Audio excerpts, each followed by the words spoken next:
Hi Swathi, ఏం చేస్తున్నావు? అయితే రాత్రి చెప్పావు కదా నాకు కూరల్లో అంటే పగడాల్లో కొత్త డిజైన్స్ వచ్చాయి అని చెప్పావు కదా, మరి మన ఆడియన్స్కి చూపిస్తావా ఈరోజు? తప్పకుండా శ్వేత. కాసుల్లో 2 డిజైన్స్ వచ్చాయి. ఓకే. సింపుల్గా పెట్టుకునే వాళ్ళ కోసం అయితేనేమో ఇలా చిన్న అమ్మవారి లాకెట్తో కంప్లీట్గా కాసులు నువ్వు చూడొచ్చు. కాసు ఎంత క్వాలిటీగా ఎంత స్పష్టంగా అమ్మవారు కనిపిస్తున్నారు. అవును, చాలా అంటే చాలా బాగుంది. ఇది మనం పెట్టుకోవడానికి ఏంటి అంటే సింపుల్ శారీస్ కట్టుకున్నప్పుడు చాలా నీట్గా కనిపిస్తుంది ఇది. ఇంకొక డిజైన్ వచ్చేసి దీంట్లో సెకండ్ వన్.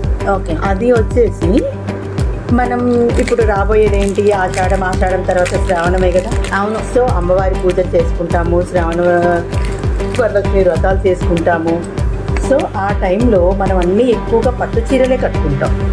సో ఆ టైంలో గ్రాండ్గా కనిపించడానికి ఇంకొక కొత్తది డిజైన్. సో ఇదైతే పెద్ద కాసు. ఇది అమ్మవారు వచ్చేసి కుదురుగా చాలా నీట్గా ఉంది. సో కంప్లీట్గా ఇక్కడ నీకు వచ్చేసి ఫస్ట్ వన్లోనేమో సింగిల్ లైన్ వస్తుంది నీకు పగడాలు.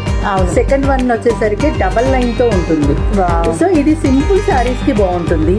ఇది మనం కొంచెం గ్రాండ్గా పట్టు చీరలు కట్టుకున్నప్పుడు మనమే హైలైట్ అవుతాం. అబ్బా అవును, అంత చాలా బాగా డిజైన్ చేయడం కూడా చాలా బాగా డిజైన్ చేశారు.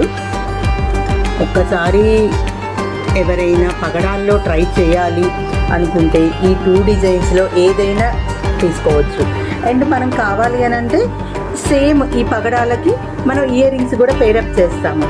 అవి కావాలి అన్న వాళ్ళకి ఆ రిక్వైర్మెంట్ని బట్టి తీసుకుంటారు. సో ఇప్పుడు చాలా డిజైన్స్ ఉంటాయి పగడాల్లో. మన దగ్గర ఆల్రెడీ కాసుల పేరు కూడా డిజైన్స్ ఉన్నాయి కాబట్టి అవి మనం పేరప్ చేస్తాము.